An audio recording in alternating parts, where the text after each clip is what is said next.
3, 2, 1.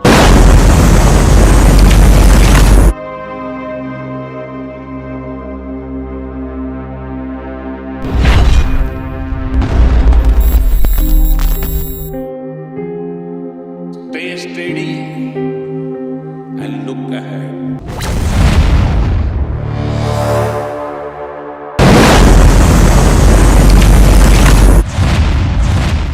7 सितंबर सन 2019 वो तारीख जब भारत चांद पर इतिहास रचने के बेहद करीब जा पहुंचा था।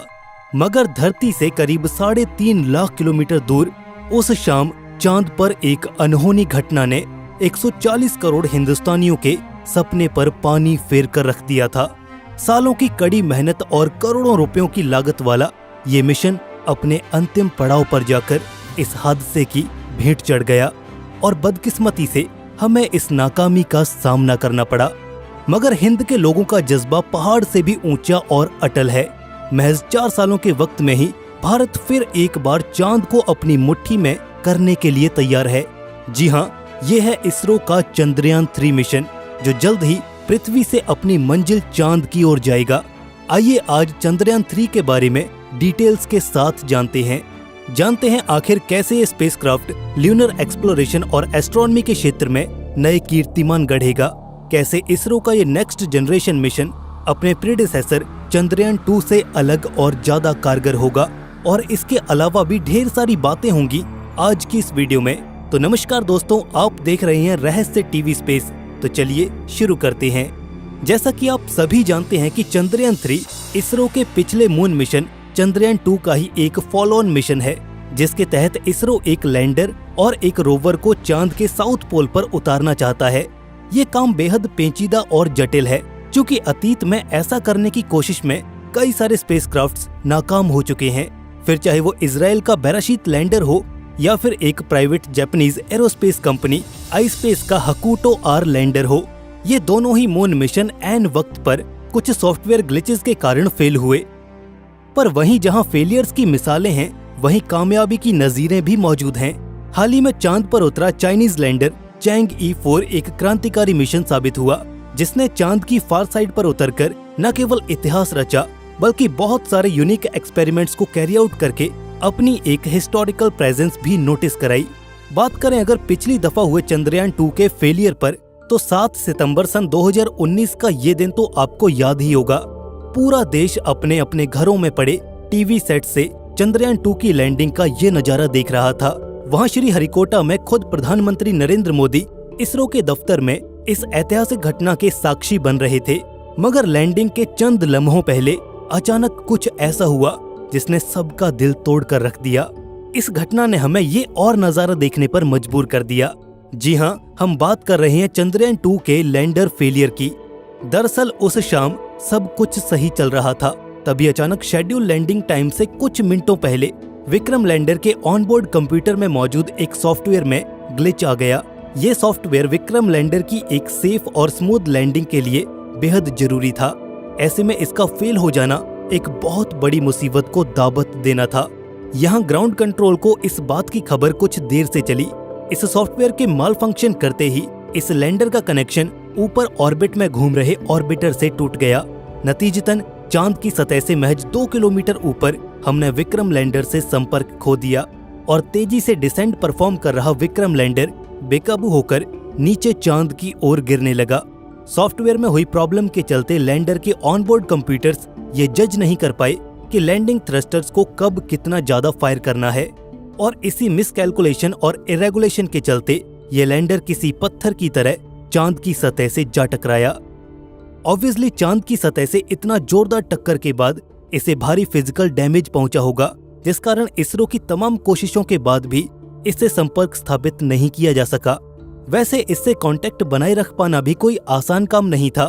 अब क्योंकि इसरो इसे चांद के फार साइड पर उतारना चाहता था। फार साइड से मेरा मतलब चांद का वो हिस्सा जो हमेशा अंधेरे में घिरा रहता है। जैसा कि आप जानते हैं कि चांद एक टाइडली लॉक्ड सैटेलाइट है, जिस कारण इसकी रोटेशनल वेलोसिटी उसके रेट ऑफ रेवोल्यूशन से सिंक्रोनाइज्ड है, जिसके चलते उसका एक पर्टिकुलर फेस ही हमेशा पृथ्वी की ओर मुड़ा रहता है। ऐसे में चांद की उस ओर से रेडियो कम्युनिकेशन बहाल रखना काफी झंझट का काम है।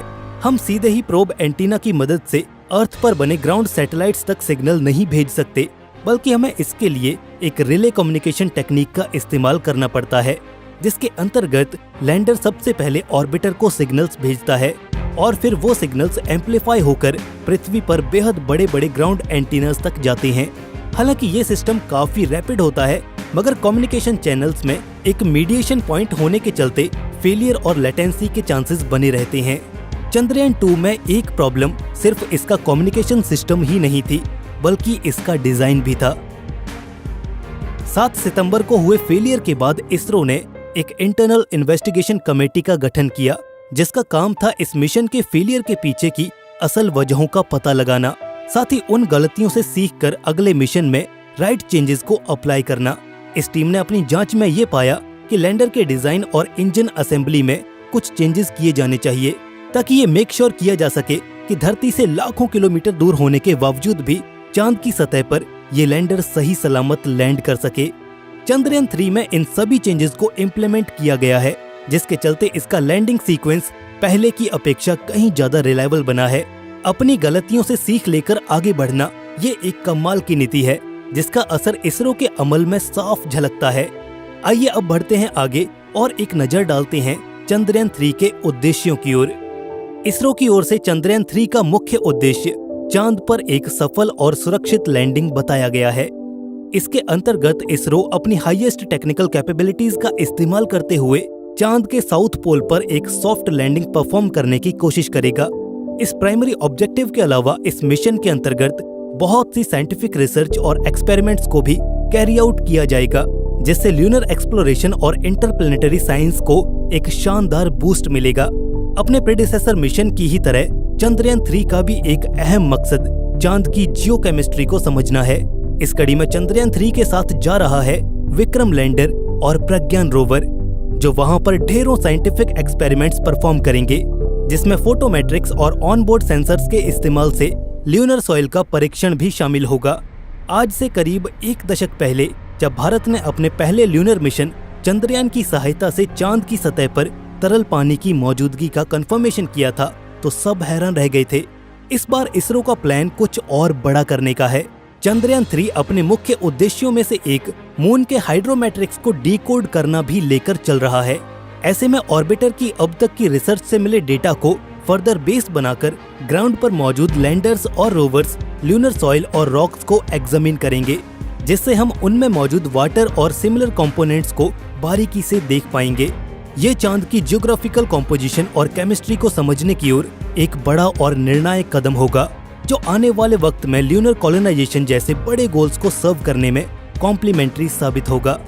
इन भारी भरकम जिम्मेवारियों और करोड़ों लोगों की अपेक्षाओं का बोझ अपने कंधों पर लिए चंद्रयान 3 जल्द ही धरती से रवाना होगा। इससे पहले कि हम इसकी काबिलियतों का मूल्यांकन करें, ये बेहद जरूरी होगा कि इसकी टेक्निकल स्पेसिफिकेशंस और डिजाइन पर भी एक नजर डाल ली जाए। आफ्टर ऑल, किसी भी स्पेस मिशन की कामयाबी या नाकामी के पीछे यही फैक्टर्स तो जिम्मेदार होते हैं। इसरो का चंद्रयान 3 मेजरली 3 कंपोनेंट्स के साथ आता है। इसमें एक लैंडर, एक रोवर और एक प्रपल्शन मॉड्यूल शामिल होगा। पिछली दफा इस प्रपल्शन मॉड्यूल की जगह एक ऑर्बिटर था, जो फिलहाल चांद की ऑर्बिट में मौजूद है और बखूबी अपने काम को अंजाम दे रहा है। खैर, इस प्रपल्शन मॉड्यूल का काम चंद्रयान 3 के कॉम्पोजिट स्पेसक्राफ्ट को अर्थ से लॉन्च के बाद चांद की ऑर्बिट तक पहुंचाना होगा। इसके बाद लैंडर यूनिट इससे डिटैच होकर चांद की सतह की ओर डिसेंट परफॉर्म करेगी। वहीं प्रपल्शन मॉड्यूल ऑर्बिट में ही रहकर चांद की परिक्रमा करेगा। साथ ही लैंडर और ग्राउंड कंट्रोल के बीच एक कम्युनिकेशन के लिए बतौर रिले भी काम आएगा। अगर आप इसके डिजाइन को देखेंगे तो पाएंगे कि ये एक बॉक्सी शेप का कंपोनेंट है, जिसके एक साइड पर ऑनबोर्ड कंप्यूटर और कम्युनिकेशन सिस्टम को पावर करने के लिए सोलर पैनल्स लगाए गए हैं। वहीं टॉप पर एक सिलेंड्रिकल सा स्ट्रक्चर देखने को मिलता है, जो कि एक्चुअल में लैंडर यूनिट के लिए एक डॉकिंग पोर्ट के रूप में काम करेगा। इसके अलावा आप इसके साइड में ये थ्रस्टर्स देख सकते हैं, जो समय समय पर फायर होकर इसकी दिशा और गति को नियंत्रण में रखेंगे।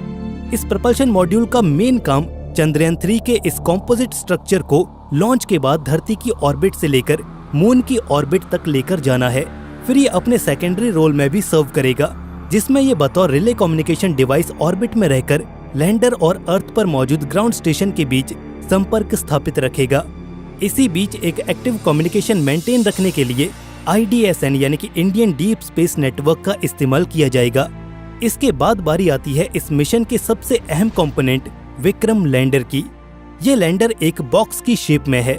मून की सरफेस पर एक स्मूथ और सॉफ्ट लैंडिंग परफॉर्म करने के लिए इसके बॉटम पर 4 लेग्स भी इंस्टॉल्ड हैं।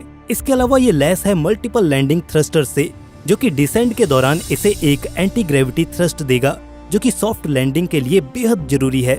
इसके अलावा इसमें वो तमाम साइंटिफिक पेलोड्स और इंस्ट्रूमेंट्स भी मौजूद हैं जो ल्यूनर साइंस को परफॉर्म करने में कारगर साबित होंगे। करीब 7.5 टन वजनी इस लैंडर में एक सेफ लैंडिंग परफॉर्म करने के लिए 1 दर्जन से ज्यादा कंपोनेंट्स मौजूद हैं। फिर चाहे वो accelerometer, altimeters, Doppler velocimeter, surface proximity sensors, touchdown sensor और 4 से भी ज्यादा डिफरेंट एरियाज में व्यू ऑफर करने के लिए हाई रेजोल्यूशन कैमराज, जिनकी मदद से इस लैंडर की एक सेफ और साउंड लैंडिंग मेक श्योर की जा सकेगी। बाद बाकी ये लैंडर प्रज्ञान रोवर के लिए एक कैरियर व्हीकल के तौर पर भी काम करेगा, क्योंकि ऑल द वे अर्थ से मून की सरफेस तक यही तो इस रोवर को अपने भीतर ले जाएगा। 26 किलो वजनी इस रोवर में कुछ बेसिक इंस्ट्रूमेंट्स और पावर के लिए एक सोलर पैनल मौजूद है। क्योंकि ये इसरो का पहला रोबोटिक रोवर है, इसलिए फिलहाल इसे डेमोन्स्ट्रेशन फेज में रखा गया है। इसके तहत हम अपनी टेक्नोलॉजीज और डिजाइन का रियल लाइफ सिचुएशन में टेस्ट और एग्जामिनेशन कर पाएंगे। And that's pretty much all about this mission. अगर इस मिशन की लॉन्च डेट की बात करें तो फिलहाल इसरो द्वारा इसे अगले महीने की 12 से 19 तारीख यानी कि 12 जुलाई से 19 जुलाई के बीच लॉन्च करने के लिए शेड्यूल किया गया है।